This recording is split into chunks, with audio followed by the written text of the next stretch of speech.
speak in this microphone. Hello, everybody. Welcome to, what's our host event? I forgot. But welcome to Word Vancouver Festival. This has been a special event that we're putting together. And of course, we're talking about race, ethnicity, and culture, and introducing you to some brand new young writers. So I'm just going to read a little bit of my script with a welcome. So we would like to acknowledge that this festival takes place on the unceded homelands of the Musqueam, Squamish, and Tsleil-Waututh people, or if you have a land acknowledgement that you would like to use, please do. So I'm also, my mother's cousin is Chief Rhonda Larrabee of Kikite First Nations, which is New Westminster. And this is wonderful to be here. We have a lot of donors, generous donors and sponsors to thank. So I'm just reading this.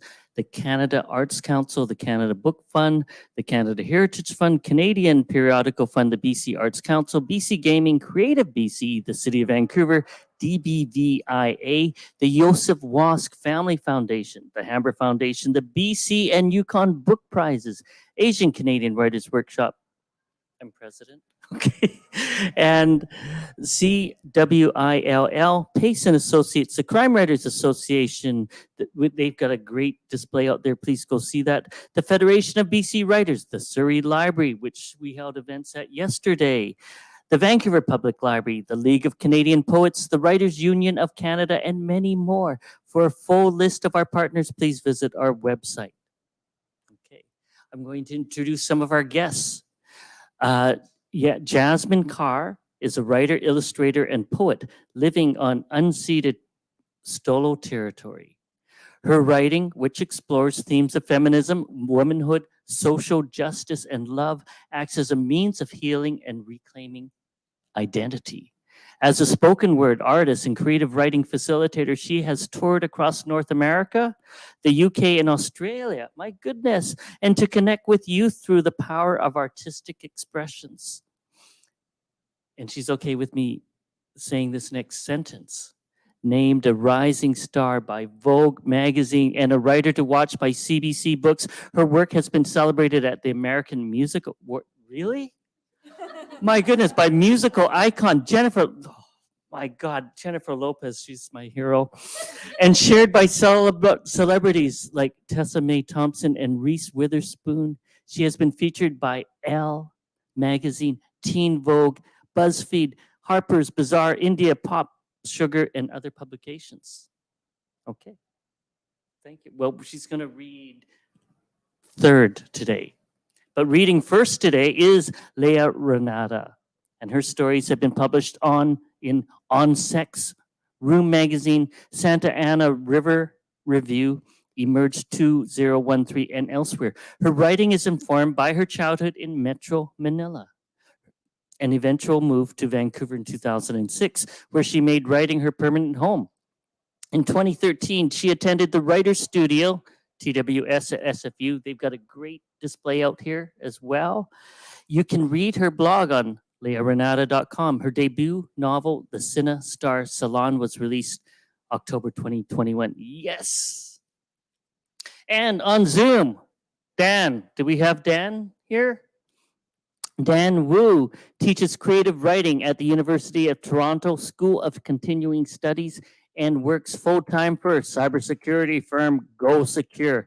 His most recent book, Taobao Stories, was selected by Chicago Review of Books as one of the most anticipated books of 2022.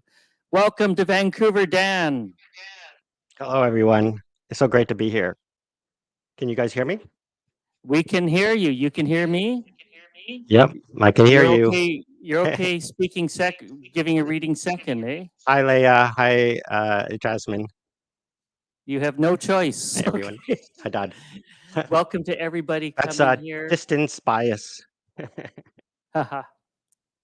Okay, so we're good. Leah, would you like to start off with a reading and tell us a little bit about your book? For sure. So my book is called. Oh, first of all, thank you so much for coming here. I'm surprised it's a full room. I'm so happy. Yes, and thank you for everybody working behind the scenes, and thank you for inviting me.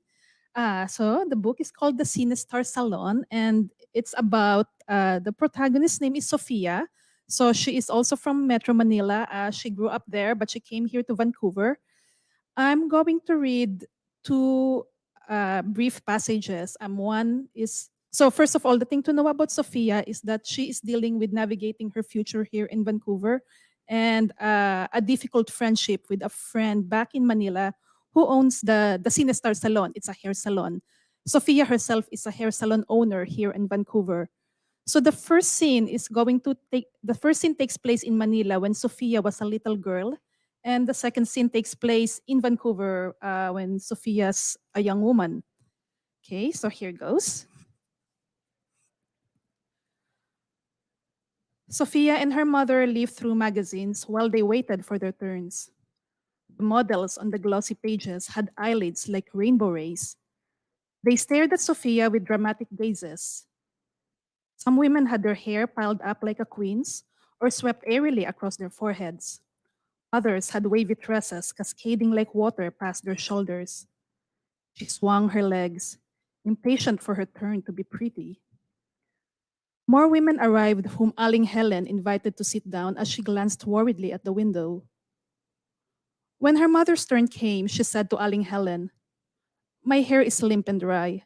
I don't have much time to style it in the morning, only for putting on rollers." "Big ones?" Aling Helen put a cape on her mother. "They take the least time." When Aling Helen finished, her mother stood up with her hair in short, billowy waves that made her look like a TV reporter. Sophia felt like she was getting a better mom. It was finally her turn.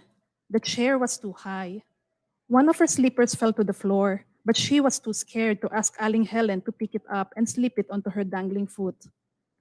Maybe her mother had been right about beauty salons not being for little girls.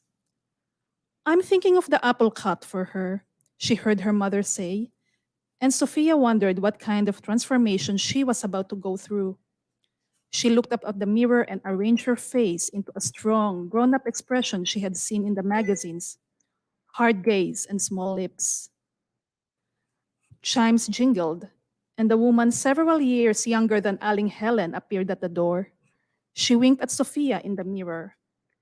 She was short and plump, and her dark skin glowed in the afternoon sun, along with the ringlets that framed her smile. The house dress she wore was so sheer that sunlight streamed through, showing the outline of a slip around her thighs. "Rosie, finally, where have you been?" Aling Helen was suddenly stern. "Just around," the younger woman chirped and turned to the waiting clients. "Okay, who's next?" Aling Helen shook her head. "You can't keep leaving the salon during business hours." Sophia stared at her lone slipper on the floor. She felt bad for this friendly woman being scolded in front of everyone. The neighborhood felt different when they stepped out, as if it had transformed into a lesser place while they had been at Sinestar. Shirtless men and noisy women, milling outside the stores and plywood patch dwellings, eyed Sophia and her mother as they waited for a tricycle that would take them home. Her time on Aling Helen's chair had seemed too quick. Sophia kept replaying the experience in her mind: sprayed water that tickled her nape, the pleasant tugging at her scalp as Aling Helen lifted sections of her hair, the steamy breeze from the hair dryer. When her cape came off, Sophia's eyes looked rounder and her cheeks popped out. The bangs on her forehead provided a shield for her secrets. Her mother clapped her hands at this new look as Sophia turned her head, searching for all other grown up parts of herself that had finally come to light. So I'm moving now to a different scene. This scene takes place when Sophia's all grown up and living in Vancouver as a hairstylist. During the commute going home, Sophia's lips kept pushing up in a smile. Owning a hair salon had been a distant dream, and now here was the opportunity. The modest, sensible side of her told her she wasn't ready, that she had more to learn. The day she had arrived in Canada, when she and her family wheeled their belongings through the exit of the YVR airport as the wintry air blew on their weary, jet-lagged faces, was still a vivid memory. Once the loan was approved, Olivia agreed that Sophia would take over by October, only 3 months away. On top of her usual salon hours, Sophia had an endless list of things to do. Olivia turned over her store membership accounts, but Sophia wanted to see if there were better places to get merchandise and products. She reviewed the lease agreement, pored over utility bills. The business license and the signage had to be changed. She signed up for evening upgrade courses. Darling, that's very good news, Auntie Rosie exclaimed during a Skype chat. I'm so proud of you. And Sophia felt the glow of pride within her. But who's helping you out there? You need an assistant. I wouldn't be able to afford it at the beginning, Sophia replied. I'll probably hire one when I can manage. Auntie Rosie leaned closer to the screen. Sophie, have you lost your mind? Why hire someone you don't know when I'm here? I have 20 years of experience of being the all-around person. Styling, makeup, cleaning and fixing things, you name it. Wasn't I your mentor? Sophia wished that the internet connection would fail right at that moment. Here she was, bleeding funds to start a business, and Auntie Rosie was trying to wring a Canadian visa out of her. She remembered Erwin's stories about Auntie Rosie's troubles managing Cinestar. Auntie, I don't think I can afford an assistant right now, especially someone from overseas. Sophia laced her voice with laughter. It'll be worth it, darling. I know the documents are going to take forever. Just the reason for you to get the process started right away. You'll be overwhelmed, but once I'm there, things will be a lot easier. And you don't have to pay me for the first year. Auntie Rosie's words were still reasoning, persuading, but her tone had the finality of a smart decision already made. She imagined Auntie Rosie working in her new salon, telling her how things should be done, and taking breaks whenever she liked so she could explore her new Canadian neighborhood. In the weeks that followed, Auntie Rosie talked to Sophia about how difficult it would be for her, a young lady in a foreign land, to run her own business. It only made sense to hire an experienced and reliable right hand. Sophia waited for Auntie Rosie to sense her hesitation. She finally felt the cold now or never sensation when Auntie Rosie said she was excited to be working with blondes and redheads. Auntie, listen, Sophia began nervously. I never agreed to sponsor you to Canada as my assistant. I can't afford it. Silence. Sophia shrank at the sight of Auntie Rosie, whose mouth was still half open in an uninterrupted sentence. The visa and the other documents, they're too expensive and it would take time. Sophia finished the reasoning in her head. And I want to choose the person I'm going to work with. Auntie Rosie scowled and murmured something about Sophia changing her mind someday. In the next chat with Erwin, Sophia learned that Auntie Rosie had been telling some of her clients that she was going to Canada. That's ridiculous. I never promised her anything. I tried to tell her, but she really believes you need her. Tell her to stop saying things that are just not true, Sophia was furious. What was she thinking anyway? The message was passed on. Auntie Rosie stopped joining their chats. When Sophia asked about her, Erwin said, Auntie Rosie no longer considered her as a friend. She was really mad. Thank you.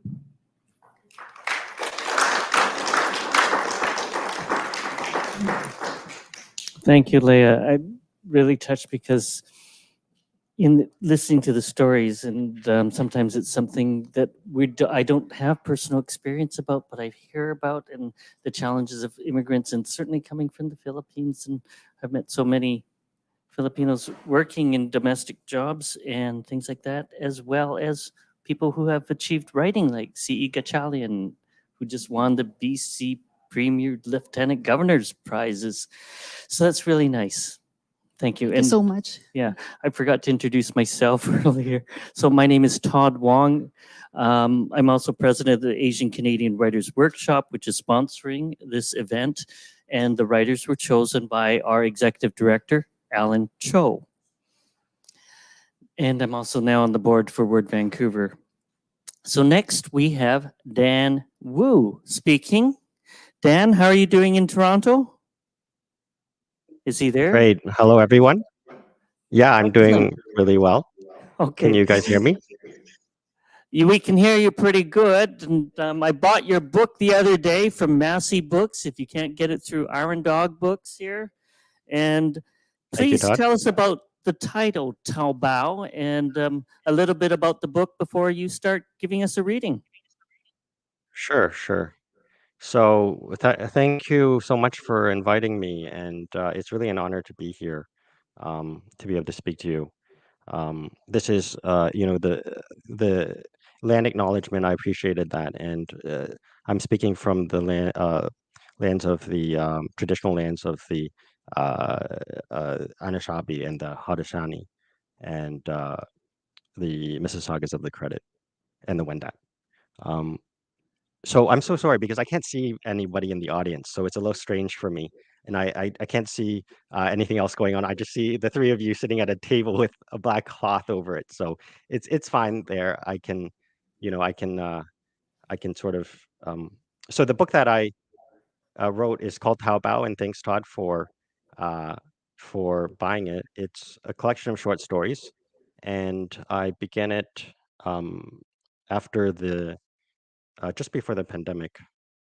Um, oh, I don't see the table now. Did something happen to the camera? Yeah, they just moved it. That's our tech, Adam, because we wanted your face bigger, I guess. Because you're about to. We can't hear. Yeah, you're the sole person reading, and we just made you the Oh, only person. Oh, I see. Because Okay, the sorry, table sorry. doesn't need. Okay. Okay, so I'm okay. I can see myself, only myself now, so that's fine. I understand. So yeah, it's a collection of short stories, and they're based in. Uh, uh, I wrote them about my time in China. I was living there after I graduated from U of T. I had a stint in Vancouver, actually, at a university in Vancouver, not SFU, but um, after that, I went to China for a while. I went to China for a while, and I got the idea of writing stories based, about China. And this is sort of my collection. This is a collection. This is my second book.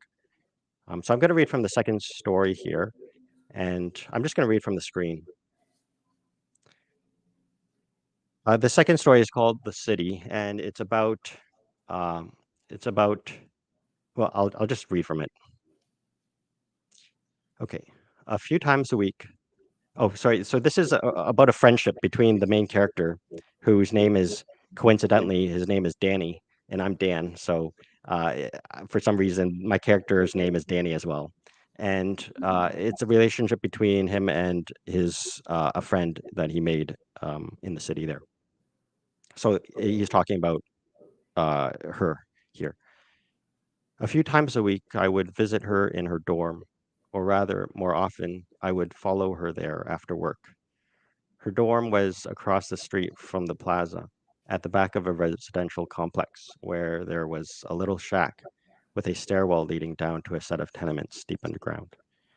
The first few times, the young accountant, and that's the friend, uh, the young accountant had to show me the way to her room through the winding corridors.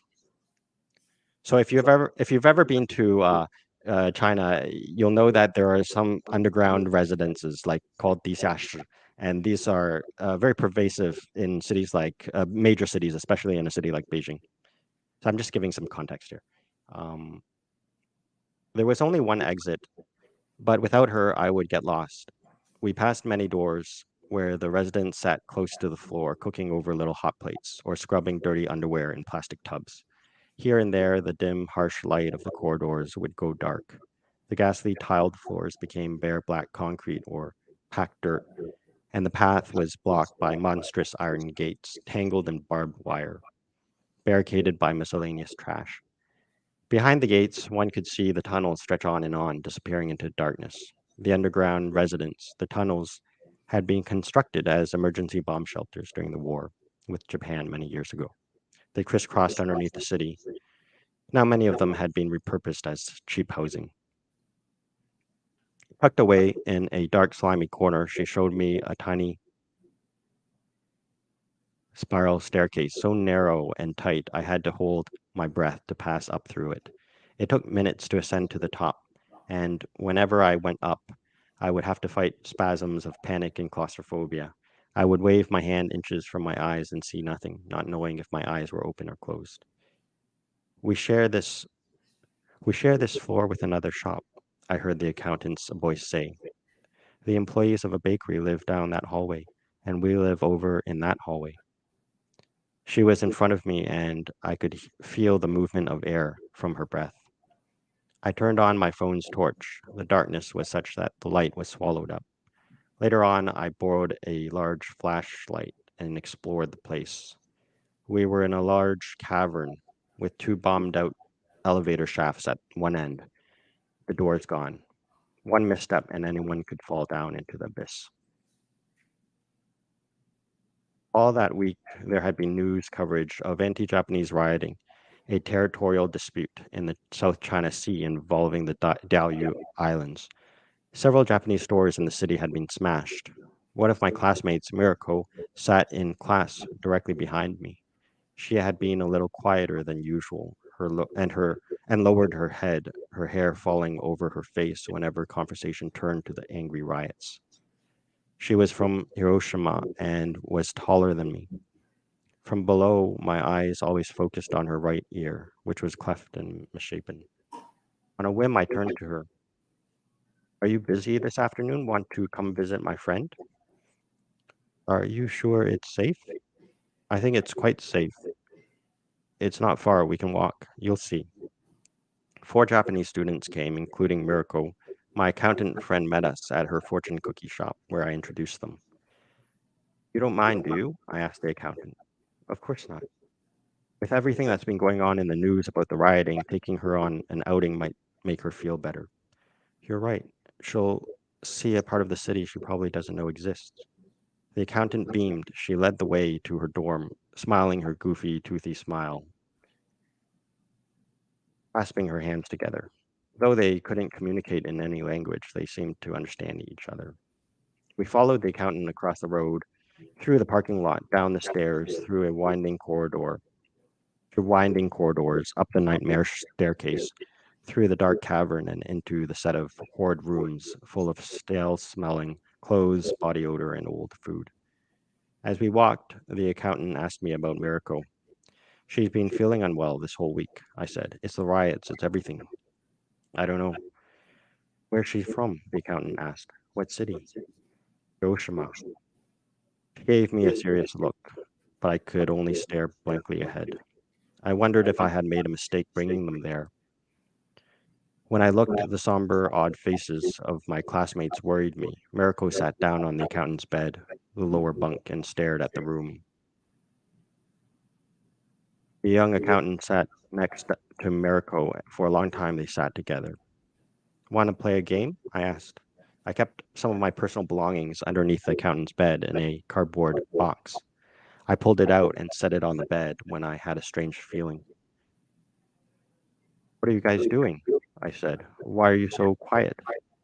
They were sitting so close together, their knees touching. I looked at them and laughed nervously. Are you okay? What's wrong? My accountant friend shook her head. They both smiled a bit, too embarrassed. Nothing, nothing, the accountant said, wiping her face. Miracle wiped her own like a reflection in a mirror. Why are you guys crying? I didn't get an answer. They only shielded their faces from me. I slipped quietly into the next room and waited with my other classmates. In the silence, I heard someone, either Miracle or the accountant, blowing her nose. When I peered in, they were standing up, smoothing out the sheet on the bunk bed. We're ready to go back out. I was too ready to walk through the tunnels again up to the street. Thank you. Hi, Dan. Am I on? Hi, Dan. I can hear you. Yeah, Todd here, and I really enjoyed going through Taobao, and I visited China in 1993, and just listening to your descriptions of the cities, I really enjoyed it, and the descriptions of the people. Thank you The so much. lover, what was it, the first chapter, marriage, the marriage market. If you haven't read it, you should read it. I'm going to say this about all the writers too. Okay, but it's amazing. Dan is actually, when he's reading, he's just looking at a screen. He can't see all you people here. So Dan, there's about 30 people in this room. Great. Hi, everyone. You can't see them. I wish I could be there in Vancouver.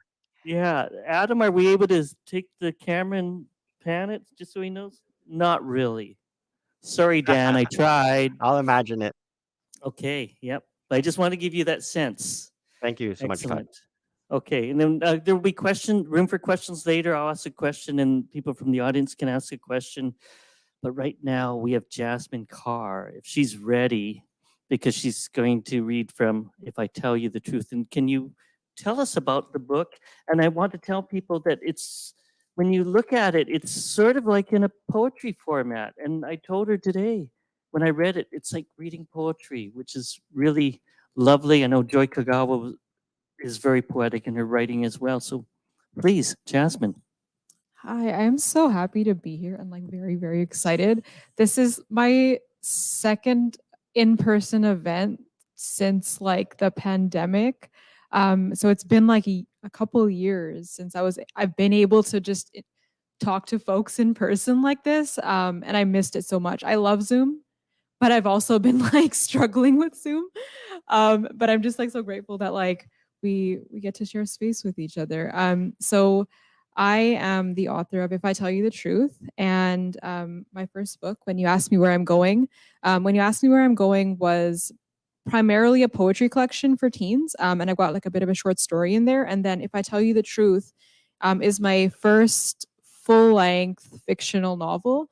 And I wrote this novel in both poetry and prose. I kind of combined the two mediums very experimentally because I didn't really hadn't really seen anything quite like that before. So I was just kind of seeing what would happen if I combined the two. And it worked out, luckily. So now we have a book. But this is a fictional novel about a Punjabi mother and daughter that spans across 20 years, about 20 years. And it starts with the story of Gideon, who is a young international student coming from Punjab all the way to Canada when she's about 18 to 19 years old. And the first chunk of the novel is told from her perspective, and then the rest of the novel is told from her daughter's perspective when her daughter turns about 18. So we get to see both sides of the coin with this story, and it was very fun and challenging to be able to write both a mom and a daughter in a single book, and switch voices and try to embody, the voice of a parent when I haven't been one. So it was a beautiful project to work on. It was also very, very challenging. And it just like pushed me to like just the ends of like my creative abilities, given that it was just like such a new medium for me. But I'm very grateful that I got to work on this project. So what I'm going to do is read from the first pages of the book, and then I'm going to jump into like kind of the midpoint without giving away too many spoilers. I want to provide a couple of trigger warnings. These are included at the beginning of the book. So if you open them up, they're there. In this first section, there are some references to police brutality and like just immigrant trauma and anxiety.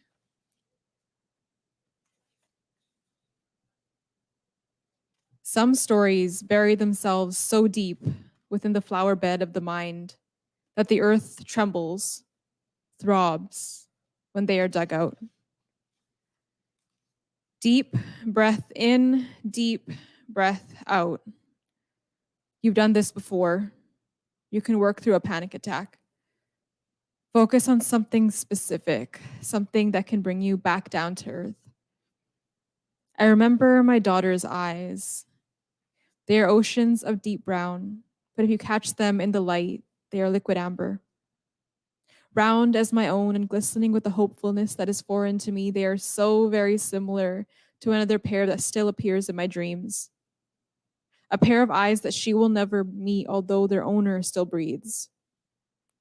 She has a smile that digs deep into her cheeks, a smile that soothes my trembling hands more times a day than I can count. Her mess of wavy, jet black hair is just as unruly as mine. It frames honeyed brown skin that illuminates beneath the sun and hides a tiny rose-shaped scar just above her right ear. And then there's her jaw. It is a sharpened blade so unlike my rounded chin. I suppose I should confess that there are moments when the resemblance is too much. When, out of the corner of my eye, I think I see someone else hidden there. The man who has, unknowingly, placed me in the back seat of this police vehicle. Get in. August 2001 to March 2002. I wasn't exactly sure if this could be considered running away from home when my parents were the ones who put me on the flight and waved goodbye at the terminal. Go to school, study hard, come home. Don't get into any trouble in between. When I landed, the earth did not immediately shatter. And wasn't it dizzying how my aunt and uncle picked me up from Vancouver International Airport and I made perfectly polite small talk all the way to Surrey, as though absolutely nothing was wrong. As though I could, in fact, be the girl mom had always expected. The well-behaved girl, the masked girl, the studious girl, who would go to school and marry the perfect man from the perfect family just for her mother's nod of approval. As though I hadn't thrown up twice on the plane and rehearsed the phone call exactly 11 times, I still wasn't ready. I'd left Punjab, the only home I'd ever known, at the height of a humid August, with a tiny secret blossoming in my belly. And Canada greeted me with chilly wind, dry as bark against my unexpecting skin, as if the earth herself needed to remind me that nothing would be the same. Like morning sickness, choices felt foreign to my body. My parents' demands usually came packaged as suggestions. Biology is the best field to enter. Don't you want to be successful? Good families want foreign educated daughters with homegrown morals. You should study in Canada. Imagine how easy your life would be if you married into the Aluwadia family. Go meet their son for lunch. Get to know him more. The engagement doesn't need to be soon. Why don't you marry Rob after you finish your university program? When I missed my period, 2 weeks after that day, I need to scrub from my mind forever. When I smuggled the pregnancy test from a shop where no one would recognize me. When I stared at that little plus sign, unblinking, unmoving. Something cracked beneath my chest, and I knew I needed to make a decision, and quick. I knew that this decision could only come from me. The phone call home. There was no blueprint for it, no easy way to tell my mother the truth when we were two icy continents who only knew each other from afar. I didn't know how to say that the boy I thought I loved had called me a liar, that his brother had done something that I needed to burn from my memory, that my body had become an enemy I was forced to live with day and night, that I was terrified and shattering and aching to be held, that I needed my mom. So I simply spit out the 2 words she needed to know. I'm pregnant. What do you mean?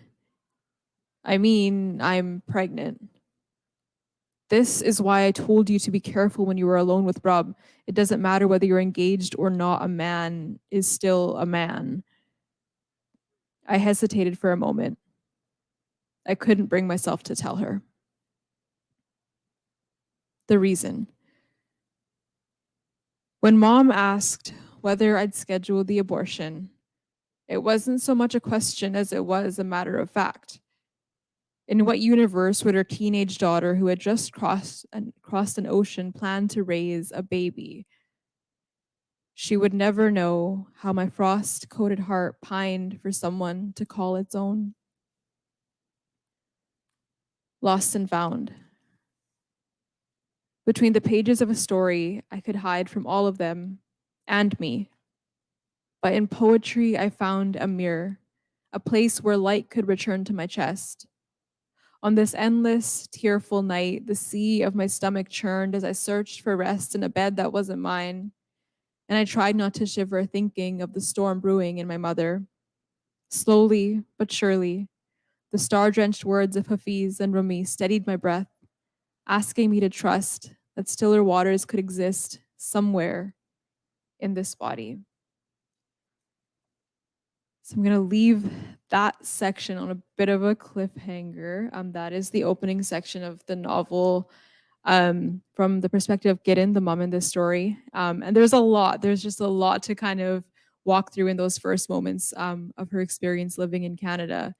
And we moved through a bit of her life after that. And then we switched to the perspective of her daughter, Sahara, who is a teenager growing up in Canada, whose life is just as complicated as any teenager, but who also has to contend with so much pain that her mom is carrying, and what it feels like to be a kid and to be a teen, trying to just live your life, but also wanting your parent to be whole and happy and well.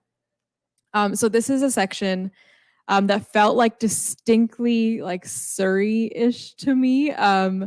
This is from the summer just before 12th grade, I think, when Sahara's going into 12th grade. And this is also like the beginning of the love triangle in the story, which was a lot of fun to write. But I wanted to make it as Surrey-esque as I possibly could. So you'll see that in this section. An introduction. It's kind of trippy, huh? I said as we made our way up the grand staircase, a romantic Bollywood tune echoing around us. How the hell are we graduating in 9 months? Tell me why I feel like it's going to be a long-ass year, Jeevan sighed as he adjusted his black tie. What do you mean? Suddenly, my Fulgari chunni caught itself between my heel and the final step of the staircase as I plummeted face first toward the blue carpet. My palms hit the ground just before an arm swooped around my waist and shoulders. For a moment, I lay there in a daze, my heels hooked around the final step of the staircase, and Jeevan's arms wrapped around my torso as if I was doing an absurd push-up with his support. Ouch, ouch, ouch, ouch. Oh, shit, my ankle, I hissed, ignoring the kids in the lobby who'd frozen midway through a game of tag to gape at my pitiful existence. Crap, hold on. Jeevan helped me sit upright on the stairs and quickly moved down a few steps to examine my ankle. This would happen to me, I groaned. Your ankle isn't swollen or anything. Try to move it? His saucer eyes were brimming with concern. They were visible, for once, without the barrier of his thick glasses. He had worn contacts to his future sister-in-law's reception on Roop's insistence. It was their first time together at a family function, and according to his girlfriend, first impressions were everything. I rotated my ankle and it throbbed, but it definitely wasn't broken. I think I've sprained it. Here. Jeevan offered me a hand and helped me up. Let's get you a seat. I'll go get some ice. Jeevan eased me into a chair and I tried to pivot my ankle again. When I shrieked like a newborn, a pair of aunties lobbed a curious look in my direction. I wouldn't be moving anywhere, let alone dancing for a while. I'd gotten this pink Fulgari suit tailored for an evening of cute selfies on the dance floor with Jeevan and Roop. Busting my ankle in a pair of far too tall heels was just my luck, though. I made a mental note to never wear them again. You sure you're good? Jeevan called over the deafening bass of a Jasmine Sunless song. He passed me a Ziploc bag full of ice cubes that he'd gathered at the bar, a dose of motherly worry on his face. Roop came up behind him, impatiently batting her falsies. Sahara, you're cool, right? Like me, she hadn't had plans to sit around all night. She'd been gushing about her shimmery blue lenga for weeks and wanted to show it off. I'm chilling, Pinky swear. I locked pinkies with Jeevan, proving my point with the unbreakable vow we'd used since 5th grade. See, Jeevan? She's fine, Roop said. Sunny, Jeevan's friend from basketball hovered beside the two of them, one hand shoved in the pocket of his fitted gray suit jacket and the other stroking his meticulously lined up beard. His gaze absent-mindedly drifted between the three of us and the dance floor. How about I just chill here for a bit, Jeevan said. Jeevan, I'm good. Like, honestly and truly, you guys go have fun. You know what? Sunny said, pulling up a seat beside me. I'll stay with Sahara. You don't have to, I began. No, chill. I don't even want to dance, he insisted, waving away Jeevan and Roop. You two go do your thing. Jeevan seemed to relax. Okay, he nodded. As Roop led Jeevan to the dance floor, she craned her neck to tell him something, her voice drowned by the ocean of noise that washed over the party. For the stillest second, Jeevan looked back at me. He threw me a reassuring smile before Roop redirected his attention elsewhere. I took a moment to appreciate the royal blue pants and blue and black jacket combo that I'd styled for him. The last-minute shopping trip to find him a pair of pants long enough to fit his towering frame was a migraine. It was by the divine energy, the divine grace of the chateau's clearance rack that he wasn't here in a pair of pants hiked up to his calves. So, I said, turning my attention to Sunny and crossing my arms over the table. You come to these things often? Receptions? He laughed. Literally every other weekend. My cousins are always dragging me out to random people's hall parties. Not gonna lie though, the food makes it worth it. He reached for a bread pakoda and coated it in a perfect glaze of mango chutney. How about you? His almond eyes twinkled through thick lashes, something sharp and intent in his gaze. This is my first reception. He leaned back in sincere surprise. You serious? How are you brown? Not a lot of receptions in my family, I shrugged. True story, I only met the bride today, but I was hyped. This is like the only thing my mom would let me out for. Strict parents? Something like that.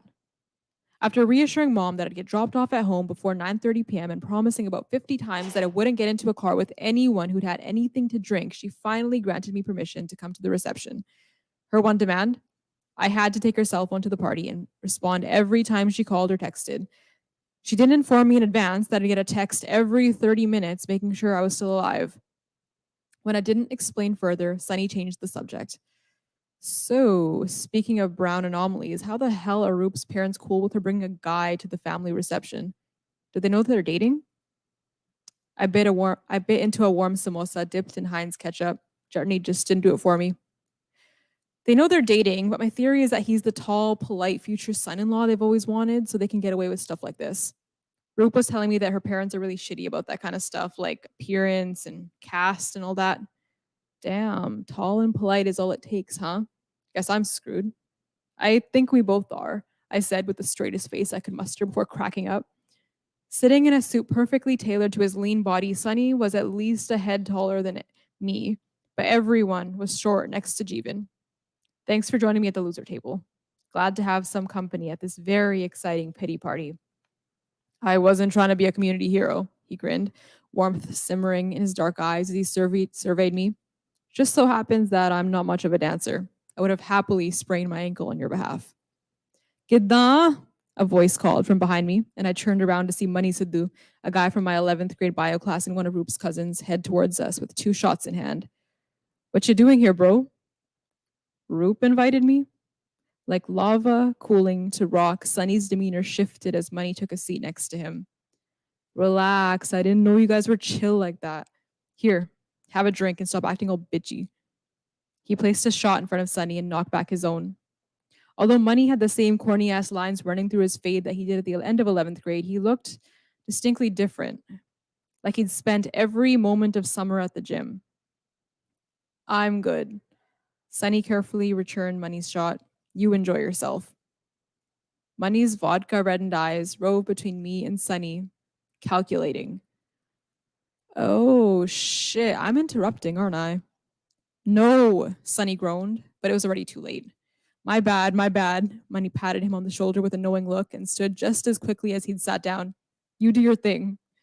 Sunny looked like he could have punched him in the head as he sauntered off to the buffet. Do not go red. Play it cool, woman. Nice friend you've got there. I'm sorry.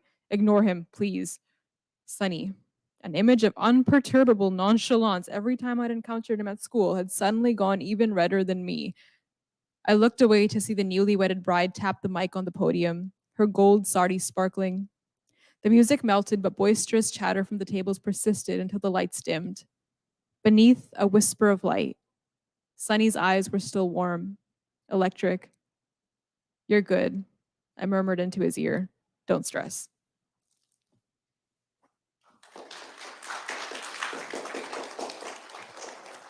Thank you, Jasmine.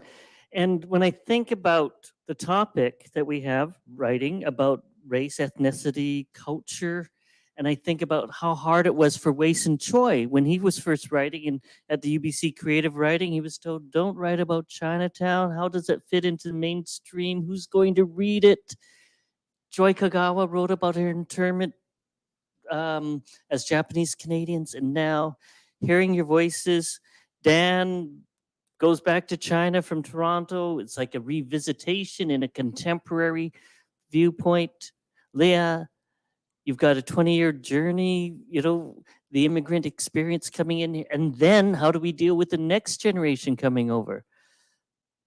Jasmine, you've got a very contemporary voice here, hanging out, being cool, teens in Surrey, Abbotsford.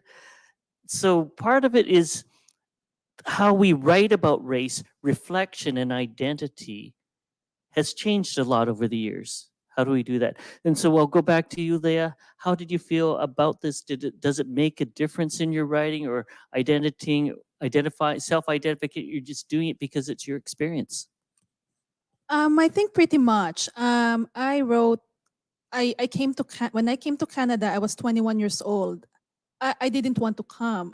I had different plans, but I didn't want to be away from my siblings and parents too. And I think my writing came just as to cope with homesickness and then I think a few years after I went back just to visit, and then I realized I don't belong there anymore. And then there's this realization that you don't belong there, but you don't have a past here. So I think the fiction is a way for me to write something and to make something that's messy in my head whole, and kind of like to give space to something that's really hard to, that's, I feel like it's not entirely a unique experience because there's so many immigrants, but at the same time, it's not something that's easy to define. Like you don't get to say, oh, I grew up here, oh, I came from there, or things like that. So yeah, it's just nice to be able to write stories and be able to give so many kind of a very nuanced approach to that kind of experience.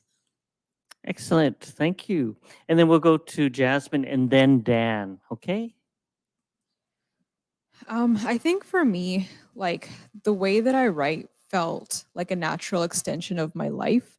And I wasn't like pushing myself to write about my people because growing up, like I grew up in Abbotsford where we do have like a sizable Punjabi community there.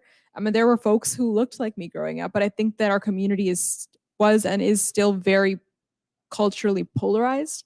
In that, like when I was, this little kid and also like a teenager growing up in Abbotsford, tying this thought like a Sikh turban on my head, that in itself would garner a lot of like glares at times. Sometimes just like genuine curiosity, which is like kind and cool, but like sometimes just like ill-spirited like meanness from people.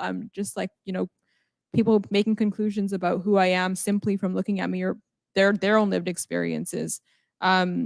And when you grow up like that, when you are the kid who everybody else has a story about you without ever talking to you, and you don't always feel like you have a voice, you just kind of reach this point where you're like, something's got to give. Like I have my own story and I have my own experience and my own lived experience in this body. And I want to be able to communicate that. And I think that's where a lot of my storytelling came from, whether it was the poetry or whether it was the fiction. It was just this deep-rooted desire to speak to what it feels like to be me, and what it feels like to see my community through my own eyes.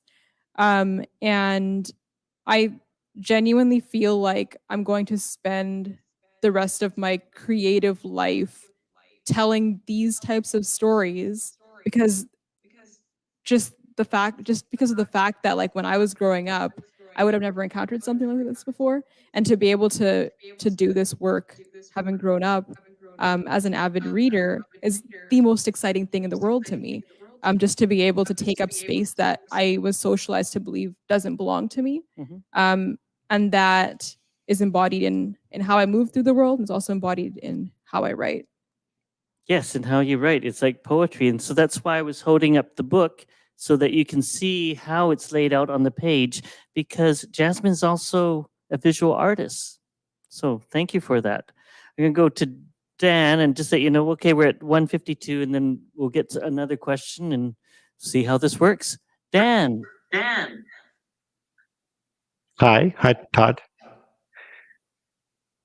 Hi, everyone. Can you guys hear me? We can hear you. How did you feel writing about your ethnicity and race? And very interesting having that contemporary feel for you. So the question you're asking, how does it feel to write about my identity and race? Yes, that's the title of our event, so we have to Yep. follow that. No, it's a difficult. I mean, it's a question that I was thinking about even before, especially during the pandemic. I mean, uh, all the attacks against the Asian community during the pandemic was really difficult to watch and experience. And it wasn't something that I thought about when I wrote the book, and I was writing even before the pandemic. Nobody could guess that would happen, but um, we've seen that kind of thing happen throughout history to many different communities, and it's just something that I feel that needs to be brought up very urgently. In a country like Canada, where we have, especially a city like Toronto and Vancouver, we have many different people from all around the world, different cultures together, and for the most part, we hope that we get along well and we can understand each other. And I think that part of the ability to understand one another comes from learning about other people's cultures, and is just remarkable. We have Jasmine here and we have Leah here, and we have these three incredible books about different experiences from people all around the world. And that's really in my opinion, that's on the forefront of literature. Experiences that really haven't been documented or fictionalized before, and for us to be able to do that in Canada, I think that's a great privilege that we have, to be able to, uh, in a way, to be that voice. And I know that Jasmine for sure, and Leah as well, you do feel that responsibility and that um, that sort of activist call to be that voice, as hard as it may be. And I felt that as well in my own, my entire life. I read a lot of fiction, Chinese Canadian fiction in my youth, and like Jasmine, I saw all these variety of books, a wide range of books, and I didn't really see myself. I mean, of course we have the books that we all read, but besides that, I didn't see that viewpoint that I wanted to express. And so, I went to China, but I didn't go there with that intent to write. But I ended up writing just because, I felt that need for it. Okay, thank you, Dan. It makes it really interesting when I'm thinking about writing in Canada, and that CanLit, of course, was challenged a few years ago. We were discussing it. They said, oh, CanLit is burning. How do you change it? How do new voices come forward? Maybe feminist and racialized identity, queer writing. And of course, Word Vancouver is addressing a lot of these things, and they count on us to represent people of color writing in a sense. But our own cultures have been here a long time. My ancestors came in the late 1800s. The Filipino community is one of the oldest. I think they were the first Asian ethnic group to come to Canada because of trading, and South Asians have been in Canada for so long, into the 1800s as pioneer cultures. So, do you have a question that you would like to say or statement about writing, or something special that you would like to share? We'll go back to Leah and come back in order. Do you have a question or topic that you would like to think or address? Because we're going to be ending soon. Or do you want to pass it to Jasmine, because Jasmine thought she had something to address? No, that what you just said really speaks to me. I think that North American publishing is really reckoning with itself right now. I've seen that over the last couple of years, in that everything from, like, who's editing our books, to how they're being edited, to how specific words in Punjabi are not edited out of my work. Like, all of that is stuff that we're thinking really hard about, and it's an exciting time to be in publishing. But I also feel like a lot of us as authors in the last couple of years have thought about what it feels like for diversity to be trendy in publishing, because that's like a thing that felt very it just felt very double-edged over the course of, like, my publishing journey, where publishers were actively looking to acquire works by, like, Canadian or North American authors of color, but it almost came as a response to them realizing that those types of books were selling. So there's like this, like, very capitalist side to it that frustrates me. And then the question for a lot of authors was, what happens when we're not trendy anymore? Like, what happens when being like a person of color is not in vogue anymore in this industry? Like, are our voices still going to be heard? And I think that's where we need to keep doing that work at, like, an activist level, to, like, combat the capitalist side of this, which just says that we will celebrate you when it's financially lucrative. Mm-hmm. Or to write, at least to expand the diaspora, because each ethnic group is very, very, very wide. And I'm finding that really exciting reading Dan's book, because it's about Chinese in China, which has changed so much over the generations, rather than your typical Chinese Canadian immigrant story. What do you think, Dan?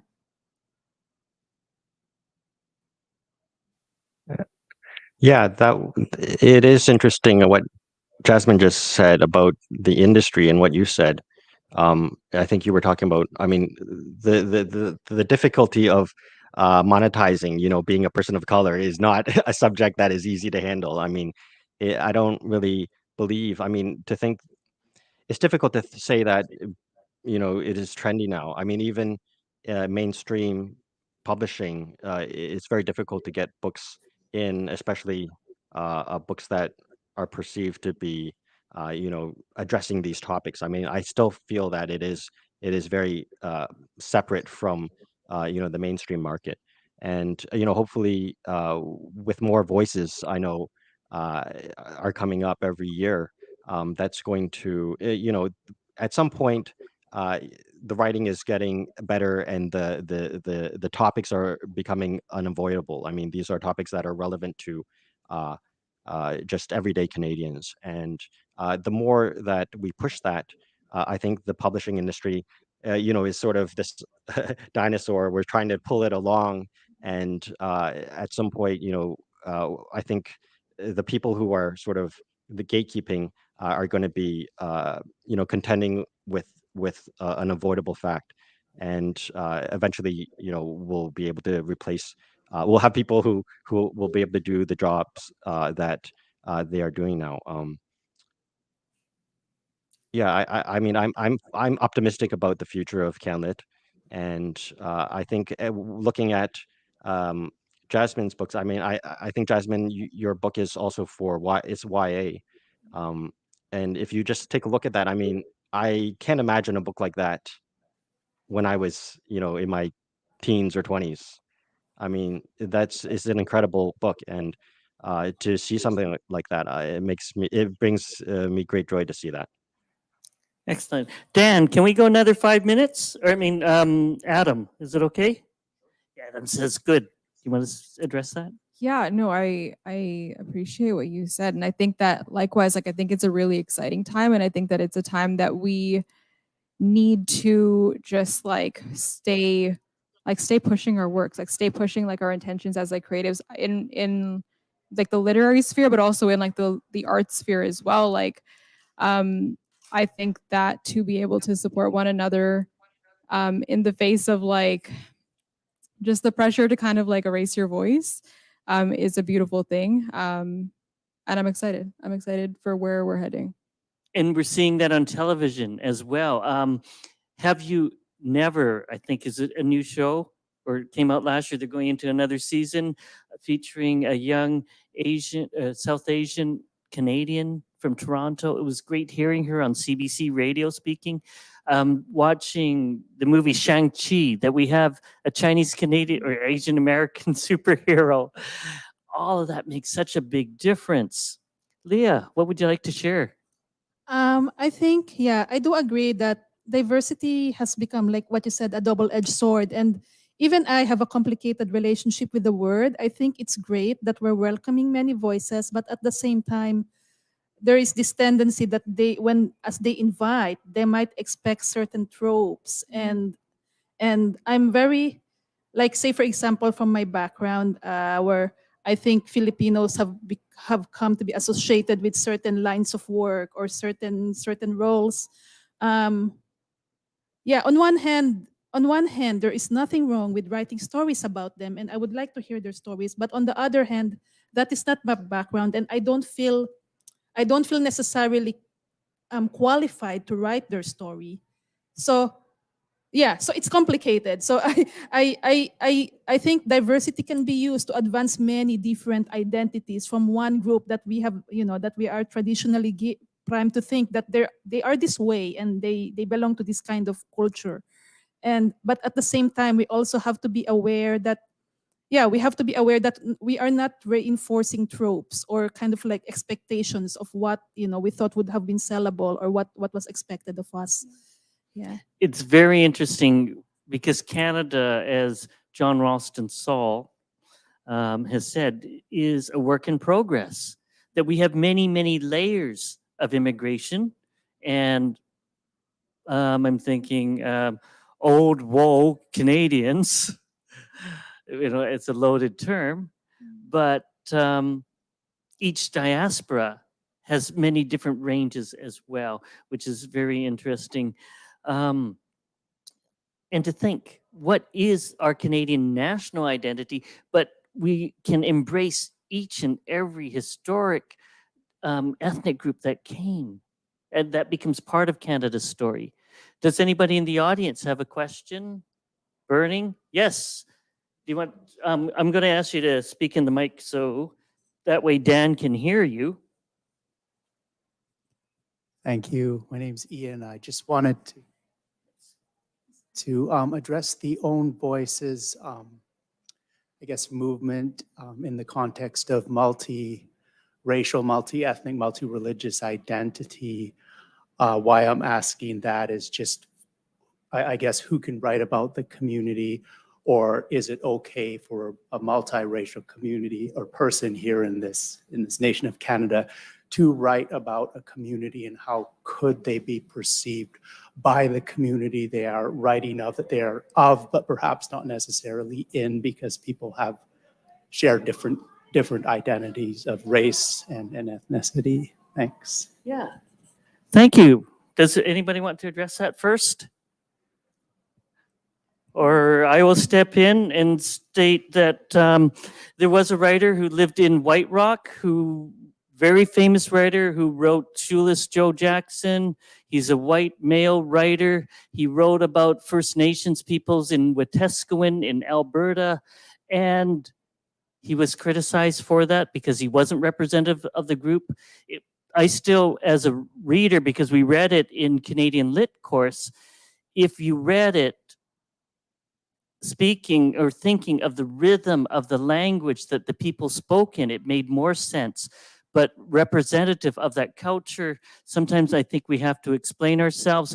We are also developing a Canada where people are multi-ethnic and grow up in different multicultural organizations and cultures. Shania Twain, of course, we're not sure exactly of her genetic mix, but she did grow up on the reserve. She says that because of her stepfather, she's registered as half Indigenous DNA mix.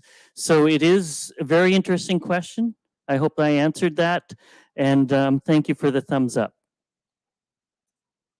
I think the important thing is, I'm not to say that you cannot write about something or a culture that you don't know, but I do think if you do decide to write, you have to engage it meaningfully. I think you have to take on the work, and you have to do it from a place that's coming from just sincerity. You have to ask yourself, why do I need this character to be of this certain racial background, or why does it need to be? Is that necessary? Or I think, like in my own writing, I end up, and I think it's common among writers, it's not unique, but you have to imagine your characters as real people. And do you like this person? If you don't like this person, is that fair not to like? And you don't have to like everyone. And yeah, I think you just have to be willing to work hard, and be okay with maybe confronting things about yourself that maybe are not great about you too, because we have our own biases too, right? So yeah. Yeah, Dan, do you have anything to add, or do we move on to the one last question? So it is a problem. I think it's a huge problem in not just CanLit but everywhere. I mean, this idea of appropriating and taking up space in the industry. I think the question is more so about how many resources we have to publish, and the kinds of voices we have, and the kind of space that the person takes up. I mean, it's an institutional problem more than one of creative freedom, I think. If it's a question of creative freedom, obviously the answer is people can write whatever, the F they want. The question is, who is being published and why? And who has access to the publishers, who has the platform. And more, we see people taking up space, and they may tell stories that are, like Leah was saying, already causing more and more stereotypes, and just creating more and more division between people. And so what we want to do is focus on telling these stories that are true to the community. And we can't do that if we're constantly fighting this tug of war with what I mean. The problem is that it's more, it sells better, and so that's why we get these characters that are sort of reified over and over again throughout decades. And so this is a really huge problem, and there's no easy solution. Okay, thank you, Dan. It is now 2:10. I'm sorry, we're not going to have any more time. Adam's told me we have to have the room prepared for the next one. I think your answer is great, because you're also teaching that in creative writing, and who tells what spaces and shares what stories. So thank you, everybody, for attending, especially our writers, Jasmine, Leah, Dan, and I don't have a end script, but please keep checking out Word Vancouver events. Thank our sponsors, say hi to our people, especially thank you volunteers for coming to, and our technical staff, Adam. Okay, I'm going to conclude Thank you, that. everyone. Bye.